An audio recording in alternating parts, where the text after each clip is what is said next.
ನಮಸ್ಕಾರ ರೀ ಎಲ್ಲ ದೊಡ್ಡ ಮಂದಿಗೆ. ಅಲ್ಲಿ ಹಿಂದೆ ಏನ್ ನೋಡಾಕತ್ತಿರಲ್ರಿ, ಇದು ನನ್ನ ಹೊಸ ಮನಿ ಹೆಂಗೈತಂತ ನಿಮಗ ತೋರಿಸ್ಬಿಡ್ತೀನಿ ನೋಡ್ರಿ ನನ್ನ ಹೊಸ ಮನಿ ಕಾರ್ನಿವಲ್ ಸ್ಪಿರಿಟು. ಇದು ನನ್ನ ಆಫೀಸ್ ನೋಡ್ರಿ. ನನ್ನ ಮನಿ 2002 ಕಟ್ಟ್ಯಾರ ಅವರು. ನೋಡ್ತಿರ್ಬೋದು, ನಮ್ಮ ಹಡಗನಾಗ ನಾ ಫಿಟ್ನೆಸ್ ಟ್ರೈನರ್ ಆಗಿ ಕೆಲಸ ಮಾಡ್ತೀನಿ. ನಮ್ಮ ಆಫೀಸಿಂದ ನಮ್ಮ ರೂಮಿಗೆ ಹೋಗ್ಬೇಕಪ್ಪ ಅಂತಂದ್ರೆ ಕಸರತ್ತೆ ಮಾಡಬೇಕಾಗತ್ತೆ. ನಾವು ಲಿಫ್ಟ್ ತಗೊಂಡು ನಾವು ಡೆಕ್ 9 ಡೆಕ್ ಏಗ್ ಬಂದ್ವಿ. ಈ ಡೆಕ್ ಒಳಗ ಮೆಡಿಕಲ್ ಸೆಂಟರು, ಇಲ್ಲಿಂದ ಶಿಪ್ ಒಳಗೆ ಹೋಗೋದು, ಹೊರಗೆ ಬರೋದು, ಎಲ್ಲ ಆಕ್ಟಿವಿಟೀಸು ಇಲ್ಲಿಂದನ ಆಗುತ್ತೆ. ನೋಡ್ತಿರ್ಬೋದು, ಈಗ ಇನ್ನೊಂದು ಡೆಕ್ ತಳಗೊಂಟಿವಿ. ಇದು ಫುಲ್ ನೀರಾಗ ಇರ್ತೈತಿ. ನೋಡ್ತಿರ್ಬೋದು, ವಾಟರ್ ಟೈಟ್ ಡೋರ್ಸ್, ನೀರು ಬರಬಾರ್ದಂತ ಟೈಟ್ ಡೋರ್ಸ್ ಮಾಡಿಬಿಡ್ತಾರ. ಇದ ನೋಡ್ರಿ ನನ್ನ ರೂಮು.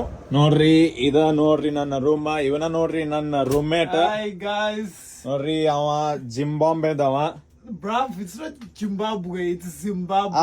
Okay, Zimbabwe. ಅವನ ಹೆಸರು ಮ್ಯಾಕ್ ಅಂತ. ನಮಸ್ಕಾರ ಎಲ್ಲಾರ್ಗೂ. ನಮಸ್ಕಾರ ಪೆಲಾಗ್ರು.